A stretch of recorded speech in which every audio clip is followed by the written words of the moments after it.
الحمد للہ رب العالمین والصلاة والسلام علی سید المرسلین اما بعد فاعوذ باللہ من الشیطان الرجیم بسم اللہ الرحمن الرحیم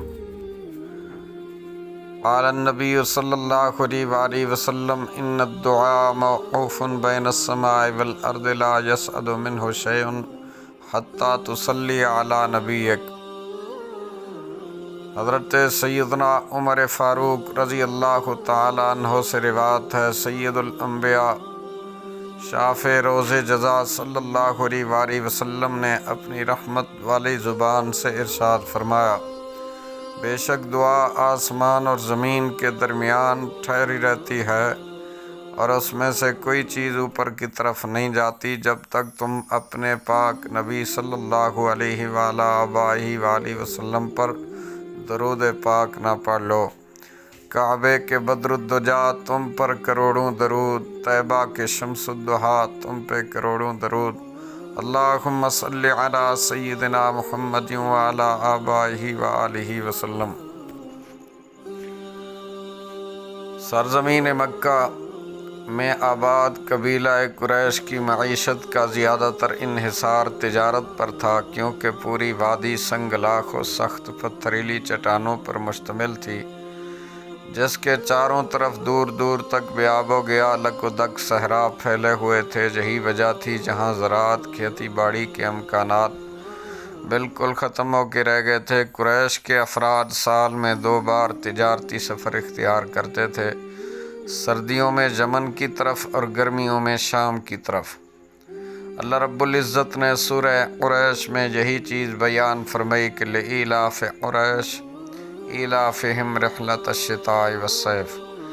صدر الافاضل حضرت علامہ مفتی سید محمد نعیم الدین مراد آبادی رحمۃ اللہ علیہ ان آیات کی تفسیر میں تحریر فرماتے ہیں، اللہ تعالیٰ کی نعمتیں بے شمار ہیں، ان میں سے ایک نعمت ظاہرہ یہ ہے کہ اس نے قریش کو ہر سال میں 2 سفروں کی طرف رغبت دلائی، ایک ان کی محبت ان میں ڈالی، سردی کے موسم میں یمن کا سفر، گرمی کے موسم میں شام کا۔ قریش تجارت کے لیے ان موسموں میں یہ سفر کرتے تھے، ہر جگہ کے لوگ انہیں اہل حرم کہتے تھے اور ان کی عزت و حرمت کرتے تھے، یہ امن کے ساتھ تجارتیں کرتے اور فائدے اٹھاتے، مکہ مکرمہ میں اقامت کرنے کے لیے سرمایہ بہم پہنچاتے، جہاں نہ کھیتی ہے نہ اسباب معاش۔ قریش کی ایک با کردار خاتون حضرت سیدتنا خدیجۃ الکبریٰ رضی اللہ تعالی عنہا قبیلہ قریش کی ایک بہت ہی باہمت، بلند حوصلہ اور عقل مند خاتون تھی۔ اللہ عز و جل نے آپ رضی اللہ تعالی عنہا کو بہت بہترین اوصاف سے نوازا تھا، جن کی بدولت آپ رضی اللہ عنہا جاہلیت کے دور شر و فساد میں بھی طاہرہ طیبہ کے پاکیزہ لقب سے مشہور ہو چکی تھی۔ آپ رضی اللہ عنہ کی اعلیٰ صفات اعزازات کا ذکر کرتے ہوئے آپ کی سہیلی سیدتنا نفیسہ بنت منیہ رضی اللہ عنہ فرماتی ہیں، کانت خدیجۃ بنت خویلد امرأۃ حازمۃ جلدۃ شریفۃ مع ما اراد اللہ بہا من الکرامۃ والخیر وہی یومئذ اوسط قریش نسبا واعظمہم شرفا واکثرہم مالا۔ یعنی حضرت خدیجۃ الکبریٰ رضی اللہ عنہ دور اندیش، سلیقہ شعار، پریشانی اور مصیبتوں کے مقابلے میں بہت بلند حوصلہ و ہمت رکھنے والی معزز خاتون عرب تھیں۔ ساتھ ہی ساتھ اللہ عز و جل نے آپ رضی اللہ عنہ کو عزت و شرف اور خیر و بھلائی سے بھی خوب نوازا تھا۔ آپ رضی اللہ عنہ قریش میں اعلیٰ نسب رکھنے والی بہت ہی بلند درجہ اور سب سے زیادہ مالدار خاتون تھی۔ 2 مرتبہ آپ رضی اللہ عنہ کی شادی ہو چکی تھی، پہلے ابو حالہ بن زرارہ تیمی سے ہوئی، اس کے فوت ہو جانے کے بعد عتیق بن عابد مخزومی سے۔ جب یہ بھی وفات پا گیا تو کئی رؤسائے قریش نے آپ رضی اللہ عنہ کو شادی کے لیے پیغام دیا، لیکن آپ نے انکار فرما دیا، کسی وقت کا بھی پیغام قبول نہ کیا۔ چنانچہ اب اکیلے ہی اپنی اولاد کے ساتھ زندگی کے روز و شب گزار رہی تھیں۔ حضرت نفیسہ رضی اللہ عنہ فرماتی ہیں، کل قومہا کان حریصا علی نکاحہا لو قدر علی ذلک قد طلبوہا وبذلوا لہا الاموال۔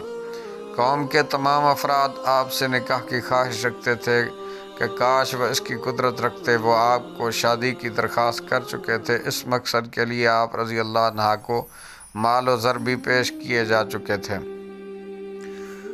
حضرت سیدتنا خدیجہ رضی اللہ عنہا بہت ہی زیادہ مالدار خاتون تھی۔ دیگر قریشیوں کی طرح آپ بھی تجارت فرما کرتی۔ عام لوگوں کی نسبت آپ رضی اللہ عنہ کا سامان تجارت بہت زیادہ ہوتا تھا۔ روایت میں ہے صرف آپ رضی اللہ عنہ کے مال تجارت سے لدے اونٹ عام قریشیوں کے اونٹوں کے برابر ہوتے تھے۔ آپ رضی اللہ عنہ لوگوں کو مزدور بھی رکھتی تھیں اور مزاربت کے طور پر مال بھی دیا کرتیں۔ چنانچہ ہر تاجر کی طرح آپ رضی اللہ عنہ کو بھی ایسے ذی شعور، سمجھدار، ہوشیار، باصلاحیت، سلیقہ مند افراد کی ضرورت رہتی جو امین بھی ہو اور دیانتدار بھی ہوں۔ ادھر سرکار نامدار مکے اور مدینے کے محبوب تاجدار، دو عالم کے مالک و مختار، ساری امت کے غمخوار صلی اللہ علیہ وآلہ وسلم کے حسن اخلاق، راست بازی، ایمانداری، دیانتداری کا شعرہ ہر خاص و عام کی زبان پر تھا۔ آپ صلی اللہ علیہ وسلم اپنے غیر معمولی اخلاقی و معاشرتی اوصاف کی بنا پر اخلاق کی پستی کے اس دور جاہلیت میں ہی امین کہہ کر پکارے جانے لگے تھے۔ سیدتنا خدیجہ رضی اللہ عنہ تک بھی اگرچہ آپ صلی اللہ علیہ وسلم کے ان صفات عالیہ کی شہرت پہنچ چکی تھی، اس وجہ سے آپ نبی کریم صلی اللہ علیہ وسلم کو اپنا سامان دے کر تجارتی قافلے کے ساتھ روانہ بھی کرنا چاہتی تھی، لیکن یہ خیال کر کے کہ پتہ نہیں نبی علیہ السلام اسے قبول فرمائیں گے بھی یا نہیں، اپنا ارادہ ترک کر دیتی۔ شب و روز گزرتے رہے، حتیٰ کہ رسول خدا احمد مجتبیٰ ساقی کوثر شافع محشر میرے کریم آقا صلی اللہ علیہ وسلم کے اعلان نبوت سے تقریباً 15 سال پہلے کا دور آ جاتا ہے۔ گزشتہ برسوں کی طرح اس برس بھی شام کے سفر پر جانے کے لیے اہل عرب کا تجارتی قافلہ تیار ہے۔ تاجر حضرات تیاریوں میں مصروف ہیں۔ اس سال نبی علیہ السلام کے چچا ابو طالب کی مالی حالت بہت کمزور ہے۔ غربت و مفلسی کے ہاتھوں مجبور ہو کر نہ چاہتے ہوئے بھی وہ اپنے بھتیجے سیدنا میرے آقا کریم حضرت محمد مصطفیٰ صلی اللہ علیہ وسلم کو قافلے کے ساتھ بھیجنے کا فیصلہ کرتے ہیں۔ مروی ہے کہ انہوں نے پیارے آقا کریم صلی اللہ علیہ وسلم سے عرض کیا، اے بھتیجے، میں ایسا آدمی ہوں جس کے پاس مال و دولت نہیں، ہمیں سنگین حالات درپیش ہیں، خشک سالی کے برے سال برقرار ہیں، ہمارے پاس ساز و سامان ہے نہ مال تجارت۔ یا آپ کی قوم کا قافلہ شام کی طرف روانہ ہونے والا ہے۔ خدیجہ بنت خویلد بھی قوم کے بیشتر افراد کو قافلے میں بھیج رہی ہیں جو اس کے مال سے تجارت کریں گے، نفع پائیں گے۔ اگر آپ ان کے پاس جائیں، ان کا مال خود لے جانے کی پیشکش کریں، مجھے یقین ہے وہ آپ کا انتخاب کرنے میں دیر نہیں کریں گی، مزید یہ کہ آپ کو دوسروں پر فضیلت دیں گی، کیونکہ انہیں آپ کی طہارت و پاکیزگی کی خبریں پہنچی ہوئی ہیں۔ اگرچہ میں آپ کا شام جانا پسند نہیں کرتا اور آپ کی جان پر یہودیوں کی طرف سے اندیشہ کرتا ہوں، لیکن اب اس کے سوا کوئی چارہ بھی نہیں۔ جب ابو طالب نے آپ صلی اللہ علیہ وسلم کو حضرت سیدتنا خدیجہ رضی اللہ عنہ کے پاس جا کر خود کو تجارت کے لیے پیش کرنے کا کہا تو آپ صلی اللہ علیہ وسلم نے کسی کے پاس سائل و طالب بن کر جانے کو ناپسند جانا۔ آپ صلی اللہ علیہ وسلم نے جواباً ارشاد فرمایا، فَلَعَلَّهَا أَن تُرْسِلَ إِلَيَّ فِي ذَلِكَ، شاید کہ وہ خود ہی مجھے اس سلسلے میں بلا بھیجے۔ اس پر ابو طالب نے کہا، مجھے اندیشہ ہے وہ کسی اور کو منتخب کر لیں گی اور پھر آپ ایسی چیز کو طلب کریں گے جو منہ پھیر چکی ہوگی۔ نبی علیہ السلام کو تجارت کی پیشکش کیسے ہوئی؟ سیدتنا خدیجہ رضی اللہ عنہ کو آپ صلی اللہ علیہ وسلم اور ابو طالب کے درمیان ہونے والی بات چیت پہنچ گئی۔ اس سے پہلے آپ رضی اللہ عنہ کو رسول امین صاحب قرآن مبین صلی اللہ علیہ وسلم کی راست گوئی، عظیم امانت داری، محسن اخلاق کے بارے میں معلوم ہو چکا تھا۔ اسی وجہ سے آپ رضی اللہ عنہ نبی علیہ السلام کو مال تجارت کے ساتھ روانہ بھی کرنا چاہتی تھیں، لیکن پھر فرماتی پتہ نہیں حضور اس کا ارادہ رکھتے بھی ہیں کہ نہیں۔ جب ابو طالب اور نبی علیہ السلام کے درمیان ہونے والی بات چیت سے انہوں نے آپ صلی اللہ علیہ وسلم کی امادگی کا اظہار دیکھا تو پھر آپ صلی اللہ علیہ وسلم کو بلا بھیجا اور عرض کیا، إِنَّهُ قَدْ دَعَانِي إِلَى الْبَعْثَةِ إِلَيْكَ مَا بَلَغَنِي مِنْ حَدِيثِكَ وَعِظَمِ أَمَانَتِكَ وَكَرَمِ أَخْلَاقِكَ وَأَنَا أُعْطِيكَ ضِعْفَ مَا أُعْطِي رَجُلًا مِّنْ قَوْمِكَ۔ آپ کو بلا بھیجنے کی وجہ صرف وہ بات ہے جو مجھے آپ کی سچائی، امانت داری، محاسن اخلاق کے بارے میں پہنچی۔ اگر آپ میرے مال کو تجارت کے لیے لے جانے کی پیشکش قبول فرما لیں تو میں آپ کو اس کی نسبت دگنا معاوضہ دوں گی جو آپ کی قوم کے دوسرے لوگوں کو دیتی ہوں۔ رسول اللہ صلی اللہ علیہ وسلم نے اسے قبول فرما جب اپنے چچا ابو طالب سے اس کا ذکر کیا، وہ کہنے لگے ان ھذا لرزق ساقہ اللہ الیک، بے شک یہ رزق ہے جو اللہ عز و جل نے آپ کو عطا فرما۔ سیدتنا خدیجہ رضی اللہ عنہا نے اپنے غلام میسرہ کو نبی علیہ السلام کے ساتھ کر دیا اور یہ تاکید کی کہ کسی بات میں آپ صلی اللہ علیہ وسلم کی نافرمانی نہ کرے اور نہ ہی آپ کے رائے سے اختلاف کرے۔ روانگی سے پہلے میرے مکی مدنی آقا صلی اللہ علیہ وسلم کے چچاؤں نے قافلے والوں کو آپ صلی اللہ علیہ وسلم پر شفقت کرنے کا کہا۔ بوقت روانگی آپ صلی اللہ علیہ وسلم پر بادل نے سایہ کیا ہوا تھا۔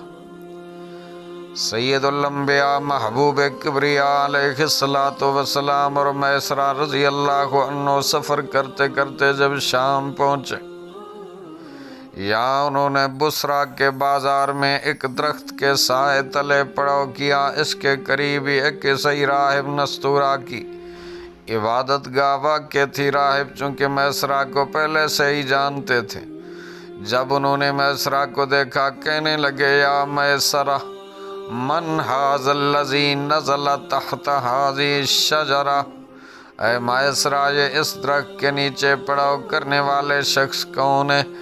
میسرہ نے کہا حرم والوں میں سے قریش کے ہی ایک فرد ہیں۔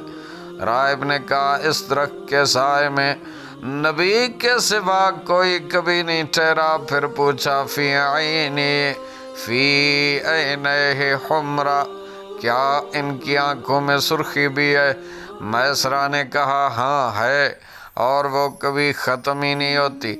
اس پر راہب کہنے لگا ہوا آخر الانبیاء یا لیت انی ادرکہ حین یؤمر بالخروج، یہی آخری نبی ہیں، خاتم الانبیاء ہیں، کاش میں آپ صلی اللہ علیہ وسلم کو اس وقت پا سکوں جب آپ صلی اللہ علیہ وسلم کو اعلان نبوت کا حکم ہوگا۔ ایک روایت میں یہ ہے جب راہب نے نبی علیہ السلام پر بادل کو سایہ فگن دیکھا، گھبرا کے پوچھا تم کون ہو؟ میسرہ رضی اللہ عنہ نے جواب دیا خدیجہ کا غلام میسرہ۔ پھر وہ رسول اکرم نور مجسم صلی اللہ علیہ وسلم کے پاس آیا اور آپ صلی اللہ علیہ وسلم کے سر اقدس اور قدمین شریفین طیبین طاہرین کو بوسہ دیتے ہوئے کہنے لگا آمنت بک وانا اشہد انک الذی ذکرہ اللہ فی التوراۃ، میں آپ صلی اللہ علیہ وسلم پر ایمان لاتا ہوں، گواہی دیتا ہوں آپ وہی ہیں جن کا اللہ عز و جل نے تورات شریف میں ذکر فرما۔ پھر کہا اے محمد صلی اللہ علیہ وآلہ وسلم، میں نے آپ میں ایک علامت کے سوا بقیہ سب علامات دیکھ لی ہیں، آپ میرے سامنے اپنے کندھوں سے کپڑا ہٹائیے تاکہ میں وہ علامت بھی دیکھ لوں۔ سرکار عالی وقار محبوب رب غفار امت کے غمخوار کل انبیاء کے سردار صلی اللہ علیہ وسلم نے جب اپنے دوش مبارک سے کپڑا ہٹایا، وہاں مور نبوت جگمگا رہی تھی۔ عیسائی راہب نے جو اسے دیکھا تو بوسہ دینے لگا اور کہنے لگا اشہد ان لا الہ الا اللہ واشہد انک رسول اللہ النبی الامی الذی بشر بک عیسی ابن مریم فإنہ قال لا ينزل بعدی تحت هذه الشجرہ الا النبی الامی الہاشمی العربی المکی صاحب الحوض والشفاعت وصاحب لواء الحمد۔ میں گواہی دیتا ہوں اللہ عز و جل کے سوا کوئی معبود نہیں، میں گواہی دیتا ہوں آپ صلی اللہ علیہ وسلم ہی اللہ عز و جل کے وہ امی رسول و نبی ہیں جن کی حضرت عیسیٰ علیہ السلام نے بشارت دی تھی۔ انہوں نے فرمایا تھا میرے بعد اس درخت کے نیچے وہ نبی ٹھہرے گا جو امی ہاشمی عربی اور مکی ہے، وہ حوض کوثر کے مالک ہیں، شفاعت کبریٰ انہی کے حصے حصے میں آئے گی۔ بروز قیامت حمد کا جھنڈا انہی کے دست اقدس میں ہوگا۔ یہ صحیح راہب کا یہ کلام میسرہ نے اپنے ذہن میں محفوظ کر لیا۔ بازار بصرہ میں آپ صلی اللہ علیہ وسلم نے اپنا سامان فروخت فرما واپسی کے لیے خریداری فرمائی۔ اس دوران کسی سامان کے سلسلے میں ایک شخص کے ساتھ آپ صلی اللہ علیہ وسلم کا اختلاف ہو گیا۔ اس نے آپ صلی اللہ علیہ وسلم کو لات و عزیٰ کی قسم کھانے کو کہا، جس کے جواب میں آپ صلی اللہ علیہ وسلم نے ارشاد فرما، میں ہرگز ان کی قسم نہیں کھاؤں گا، میں تو جب ان کے پاس سے گزرتا ہوں تب بھی ان کی طرف توجہ نہیں کرتا۔ یہ سن کر اس شخص نے کہا، آپ کی بات حق ہے۔ پھر اس نے میسرہ کو تنہائی میں لے جا کر کہا، یا میسرہ، ھذا نبی هذه الأمة والذي نفسي بيده أنه له تجده أحبارنا منعوتا في كتبهم۔ اے میسرہ، یہ اس امت کے نبی ہیں، اس ذات کی قسم جس کے قبضہ قدرت میں میری جان ہے، یہی وہ ہستی ہیں جن کی صفات ہمارے علماء اپنی کتابوں میں پاتے ہیں۔ میسرہ نے یہ بات بھی ذہن میں محفوظ کر لی۔ اللہ عز و جل نے اپنے پیارے محبوب مدنی آقا صلی اللہ علیہ وسلم کے صدقے اس تجارت میں اس قدر برکت اور نفع عطا فرما جو پہلے کبھی نہیں ہوا تھا۔ چنانچہ اتنا کثیر نفع دیکھ کر حضرت سیدتنا خدیجہ رضی اللہ عنہا کے غلام میسرہ نے کہا، اے محمد صلی اللہ علیہ وسلم، میں نے اتنا زیادہ نفع کبھی نہیں دیکھا جو آپ صلی اللہ علیہ وآلہ وسلم کی بدولت ہوا ہے۔ خرید و فروخت سے فارغ ہو کر قافلے والوں نے واپسی کے لیے سفر شروع کر دیا۔ اثناء راہ میسرہ نے دیکھا جب دوپہر ہوتی، گرمی شدید ہوتی، دو فرشتے سورج سے بچاؤ کے لیے آپ صلی اللہ علیہ وسلم پر سایہ فگن ہو جاتے۔ اللہ عز و جل نے میسرہ کے دل میں رسول کریم رؤوف الرحیم صلی اللہ علیہ وسلم کی محبت ڈال دی، لہٰذا وہ آپ صلی اللہ علیہ وسلم کے روبرو ایسے ہوتے گویا آپ صلی اللہ علیہ وآلہ وسلم کے غلام ہیں۔ واپسی پر جب قافلہ مر زہران کے مقام پر پہنچا، میسرہ نے آپ صلی اللہ علیہ وسلم سے عرض کیا، ایسا ممکن ہے کہ آپ صلی اللہ علیہ وسلم حضرت خدیجہ رضی اللہ عنہا کے پاس مجھ سے پہلے پہنچ جائیں، انہیں تجارت میں ہونے والی نفع کی خوشخبری سنائیں۔ شاہ آدم و بنی آدم رسول محتشم شفیع معظم صلی اللہ علیہ وسلم نے میسرہ کی یہ درخواست قبول فرمائی۔ سرخ رنگ کے ایک جوان اونٹ پر سوار ہو کر آگے بڑھ گئے۔ نصف النہار دوپہر کے وقت آپ صلی اللہ علیہ وسلم مکہ معظمہ میں داخل ہوئے۔ اس وقت سیدتنا خدیجہ الکبریٰ رضی اللہ عنہ اپنے مکان کے بالا خانے میں تھی۔ ان کے ساتھ چند عورتیں تھیں جن میں حضرت نفیسہ رضی اللہ عنہ بھی تھیں۔ حضرت خدیجہ رضی اللہ عنہ نے آپ صلی اللہ علیہ وسلم کو مکہ میں داخل ہوتے وقت دیکھا۔ آپ صلی اللہ علیہ وسلم اپنے اونٹ پر سوار تھے، دو فرشتے آپ صلی اللہ علیہ وسلم پر سایہ کیے ہوئے تھے۔ آپ رضی اللہ عنہ کی ساتھی عورتوں نے اسے دیکھ کر تعجب کیا۔ جب رسول خدا احمد مجتبیٰ میرے مکی مدنی آقا صلی اللہ علیہ وسلم حضرت خدیجہ الکبریٰ رضی اللہ عنہ کے پاس پہنچے، انہیں تجارت میں ہونے والی نفع کے بارے میں بتایا تو آپ رضی اللہ عنہ اس پر بہت خوش ہوئیں۔ آپ نے فرشتوں کو جو نبی علیہ السلام پر سایہ فگن دیکھا تھا اس کی تصدیق کرنی چاہی کہ آیا وہ آپ صلی اللہ علیہ وسلم کے لیے ہی تھے یا کسی اور کے لیے۔ چنانچہ اس کی تدبیر آپ نے یہ کی کہ نبی علیہ السلام سے میسرہ کے بارے میں پوچھا کہ وہ کہاں ہے۔ رسول اللہ صلی اللہ علیہ وسلم نے ارشاد فرمایا، میں اسے کھلے جنگل میں پیچھے چھوڑ آیا ہوں۔ حضرت خدیجہ رضی اللہ عنہ نے درخواست کی کہ جلدی سے اس کی طرف جائیے تاکہ وہ آنے میں جلدی کرے۔ پیارے آقا صلی اللہ علیہ وسلم نے آپ کی درخواست قبول فرمائی۔ آپ سوار ہو کر تشریف لے گئے۔ حضرت خدیجہ رضی اللہ عنہ بالا خانے پہ چڑھ کر نبی علیہ السلام کو دیکھنے لگی اور دوبارہ فرشتوں کو آپ صلی اللہ علیہ وسلم پر سایہ فگن دیکھ کر یقین کر لیا کہ وہ آپ ہی کے لیے سایہ کیے ہوئے ہیں۔ اس کے بعد میسرہ نے آ کر آپ رضی اللہ عنہ کو اپنے مشاہدات بتائے۔ عیسائی راہب اور اس شخص سے بات چیت کے بارے میں بھی بتا جس کے ساتھ خرید و فروخت کے دوران آپ صلی اللہ علیہ وسلم کا اختلاف ہو گیا۔ جب حضرت خدیجہ رضی اللہ عنہا نے تجارت میں پچھلے برسوں کی نسبت بہت زیادہ نفع دیکھا تو طے شدہ مقدار سے بھی دگنا مال نبی کریم رؤوف الرحیم صلی اللہ تعالی علیہ وآلہ وسلم کی بارگاہ میں پیش کر دیا۔ ورقہ بن نوفل حضرت خدیجہ رضی اللہ عنہ کے چچا زاد بھائی تھے۔